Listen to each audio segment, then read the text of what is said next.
International politics में दो अहम तरीन डेवलपमेंट्स।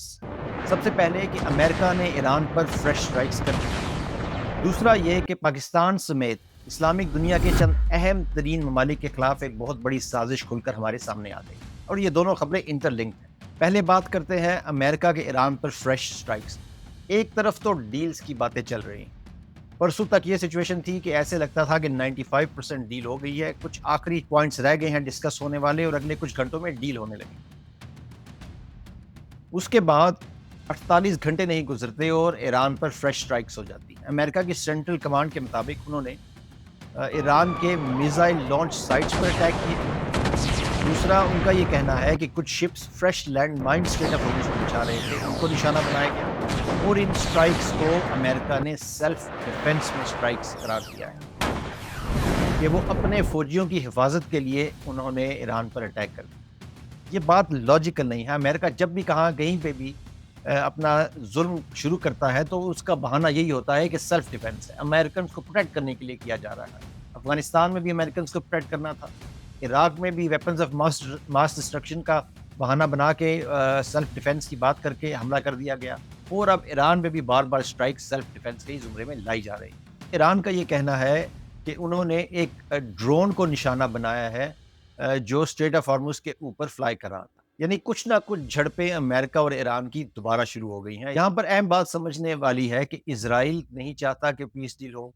इज़राइली लॉबी जो वाशिंगटन में बैठी है, जो हॉक्स है, वो नहीं चाहते कि ये डील हो और उन्होंने हर सूरत कोई ना कोई साजिश ज़रूर करनी थी इस डील को सबोटाज करने के लिए। ट्रंप खुद ये जंग में नहीं उतरा था। ट्रंप को नेतन्याहू ने कन्विंस किया था कि ईरान पर हमला करें, उनकी लीडरशिप को कत्ल करें, रेजिम चेंज हो जाएगा और आप बहुत बड़े फातेह करार दे दिए जाएंगे, मगर ऐसा हुआ नहीं। ईरान की रेजिस्टेंस अमेरिका की सोच से ज़्यादा निकली। उनकी लीडरशिप की शहादत के बाद ईरानी कौम पूरी तरह यूनाइट हो गई और हर तरह से तैयार हो गई शहादत के लिए, मगर वो अपनी मुल्क की सलामती, अपने मुल्क की सॉवरेनिटी पर किसी किस्म का कॉम्प्रोमाइज़ करने के लिए तैयार नहीं। इसीलिए अब अमेरिका ने अपनी डिफीट तस्लीम कर ली है, उनका मिलिट्री एक्शन फेल हुआ। इसके बाद ही उन्होंने नेवल ब्लॉकेड की स्ट्रेटजी अपनाई जो अभी तक जारी है और वो भी अभी तक उसके बावजूद भी ईरान टस से मस नहीं हो रहा। इकोनॉमिस्ट का कहना है कि अगर ईरान स्ट्रेट ऑफ हॉर्मुज़ को जुलाई तक बंद रखता है और अगस्त आ जाता है तो पूरी दुनिया की इकोनॉमी तबाह हो जाएगी और पूरी दुनिया में रिसेशन आ जाएगा। इन्फ्लेशन 1970s की तरह अपने अरूज पर चली जाएगी। अनएम्प्लॉयमेंट यूरोप में और पूरी दुनिया में बहुत ज़्यादा बढ़ जाएगी। तो ईरान जंग से पहले जिस सिचुएशन में था अब उससे कहीं ज़्यादा पावरफुल स्ट्रेटेजिक पोजीशन में आ गया है। अमेरिका जंग हार गया है। ट्रंप को अब एक डील चाहिए, एक एग्जिट चाहिए, एक फेस सेविंग चाहिए, पर इज़राइल उनको डील करने नहीं दे रहा। अब इस सारे मामले में ने एक नया रुख ले लिया है। अमेरिका ये चाहता है कि Pakistan, Saudi Arabia, Turkey, Egypt, Jordan और कतर ये सब इब्राहिम एकॉर्ड्स का हिस्सा बन जाए। इब्राहिम एकॉर्ड्स क्या है? उसको बिल्कुल सिंपल तरीके से मैं आपको समझाता हूँ कि इब्राहिम एकॉर्ड्स में शामिल होने का मतलब है कि आप इज़राइल को तस्लीम कर लें, इज़राइल के साथ ताल्लुकात नॉर्मल कर लें, आपकी डिप्लोमेटिक रिलेशंस शुरू हो जाएँ, आपकी फ्लाइट्स ओपन हो जाए, आपकी ट्रेड उनके साथ शुरू हो जाए। अमेरिका चाहता है कि ये इस्लामी दुनिया अब इज़राइल के साथ खड़ी हो जाए। सबसे पहले सऊदी अरब ने तो साफ इनकार कर दिया है। रिपोर्ट्स के मुताबिक पाकिस्तान ने भी इनकार कर दिया है। अब यहाँ पर इम्पोर्टेंट बात यह है कि अगर पाकिस्तानी लीडरशिप पर कोई प्रेशर है इज़राइल को तस्लीम करने का तो उस प्रेशर को पार्लियामेंट में पेश करें ताकि खुलकर बात हो, आवाम को पता हो कि आखिर ये किस किस्म का प्रेशर है। पार्लियामेंट में इसके खिलाफ एहतजाज हो, पार्लियामेंट में इसके खिलाफ एक रेजोल्यूशन पास हो ताकि पता चले कि पूरा मुल्क इस मामले में एक पेज पर है। याद रखिए पाकिस्तानी अवाम का फ़लस्तीनियों के साथ एक सेंटिमेंटल रिश्ता है। खून फ़लस्तीन में बहता है, उसका दर्द पाकिस्तानी अपने घर में बैठे महसूस करता है और जब भी फ़लस्तीन में कोई बड़ा वाक़या होता है पाकिस्तानी सड़कों पर निकलते हैं। ये बात भी अपनी जगह कायम है कि इस जाली फॉर्म 47 की हुकूमत ने पाकिस्तान में फ़लस्तीन के हक़ में रैली जलसा करने वालों पर ज़ुल्म व तशद्दुद किया और पाबंदी लगाई। हमने सीन्स देखे कि कुछ लोग सड़कों पर फ़लस्तीन के हक़ में नारे लगाते हैं और उन्हें गिरफ़्तार कर लिया जाता है और ये ख़तरनाक अमल है। इससे पाकिस्तानी अवाम के दिल में एक शक आता है कि शायद कहीं बंद कमरों में कोई फ़ैसला न कर दिया जाए और इज़राइल के साथ ताल्लुकात नॉर्मल कर लिए जाएँ।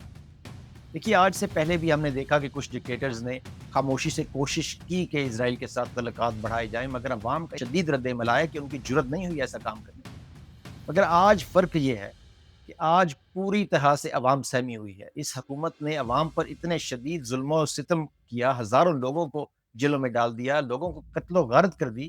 ڈی چوک میں پاکستانی شہریوں کو قتل عام کیا گیا، مریبکے میں پاکستانی شہریوں کا قتل عام کیا گیا، تو شاید یہ حکومت سمجھے کہ انہوں نے خوف و ہراس پھیلا دیا ہے کہ شاید پاکستانی قوم اس معاملے پر باہر نہ آئے اور وہ بند کمروں میں کوئی فیصلہ کر دے، مگر یہ ان کی بہت بڑی غلطی ہوگی۔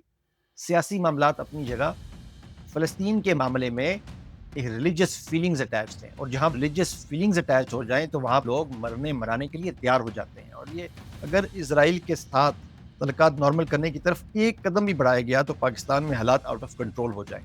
خیر، میں نہیں سمجھتا کہ یہ حکومت اتنی جرت کرے گی کہ اسرائیل کے ساتھ ابراہیم اکارڈز کا حصہ بن جائے۔ پاکستان اس سارے معاملے میں میڈیٹر کا رول پلے کر رہا ہے، وہ یہ چاہتا ہے کہ جلدی سے جلدی کوئی پیس ڈیل سائن کر دی جائے، مگر اب پاکستان کو اس سارے معاملے میں گھسیٹنے کی تیاری کی جا رہی ہے۔ دیکھیے، اب انڈیا کا بھی ذہن میں رکھیے کہ وہ نہیں چاہتا کہ پاکستان کی پروفائل بڑھے۔ انڈیا اور اسرائیل آپس میں ایک پیج پر ہیں، ان کے اسٹریٹجک پارٹنرز ہیں، وہ ڈیفنس پیکٹس ہیں ان کے، وہ اکٹھے جب پاکستان کے خلاف کوئی سازش کرنی ہوتی ہے تو وہ مل کر کرتے ہیں۔ تو کیونکہ پاکستان کی پروفائل بڑھ رہی ہے، اس لیے انڈیا اور اسرائیل کچھ نہ کچھ اپنے تئیں بیٹھ کر کچھ پلان کر رہے ہوں گے، کچھ نہ کچھ انہوں نے ایسا قدم ضرور اٹھانا تھا کہ جس سے پاکستان مشکل میں آئے، اور یہ اب پاکستان کے لیے جو ابراہیم اکارڈز کی شرط آ گئی ہے ایک بہت بڑا چیلنج بن گیا ہے۔ اب یہاں پر سوال یہ پیدا ہوتا ہے کہ کیا پاکستان اس چیس گیم سے اپنے آپ کو نکال پائے گا؟ دوسرا سوال یہ ہے کہ کیا یہ سٹرائکس یہیں پر ختم ہو جائیں گی اور پیس ہو جائے گا، یا امن کے دشمن جیت جائیں گے اور امریکہ ایک بار پھر ایران پر حملہ آور ہو جائے گا؟ بہت شکریہ، اللہ حافظ۔